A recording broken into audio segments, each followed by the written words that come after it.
जहां लोग सुकून भरी जिंदगी जीते थे। पर एक दिन एक ऐसा कहर टूटा जिसने हर माँ के चेहरे से मुस्कान छीन ली।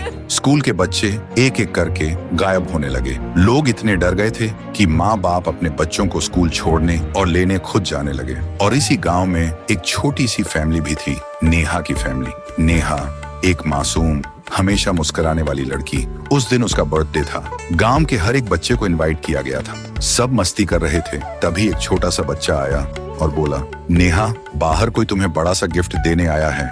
नेहा हंसी और चली गई। काफी टाइम बीत जाता है। सब नेहा का इंतजार कर रहे होते हैं, लेकिन नेहा का कोई अता पता नहीं था। मम्मी ने पापा से पूछा, नेहा अभी तक नहीं आई? पापा बोले, किसी दोस्त से बात कर रही होगी। लेकिन मम्मी का मन नहीं माना और बाहर चली गई नेहा को बुलाने। मम्मी बाहर आकर देखती हैं, दूर दूर तक कुछ नहीं था, बस एक लड़का खड़ा था। मम्मी उस लड़के के पास गई और बोली, इधर कोई बच्चे को देखा? नेहा, मेरी बच्ची? लड़के ने बोला, मैं कब से यही हूँ, मैंने किसी को नहीं देखा।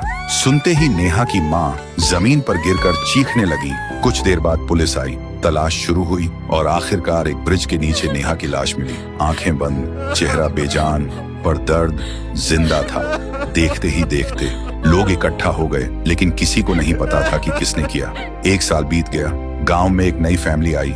उनको कुछ नहीं पता था पिछले घर के बारे में। एक रात जब सब सो रहे थे, एक डरावनी कॉस्ट्यूम में उनकी छोटी सी बच्ची के रूम में कोई घुस आया। पापा ने आवाज सुनी, भाग के आए और देखा बेटी गायब थी।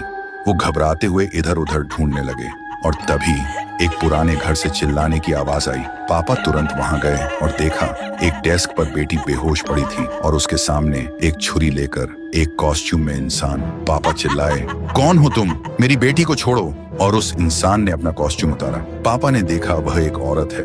उसकी आंखों में बस नफरत थी। पापा ने बोला, तुम ये सब किस लिए कर रही हो? और फिर उसने अपनी कहानी सुनाई। मेरा बेटा सबका मजाक बन चुका था। किसी ने उसे कभी दोस्त नहीं माना। एक दिन उसने खुद को खत्म कर लिया। मैं पागल हो गई थी। मैं हर स्कूल बच्चे से बदला लेने निकली थी, एक एक करके सबको।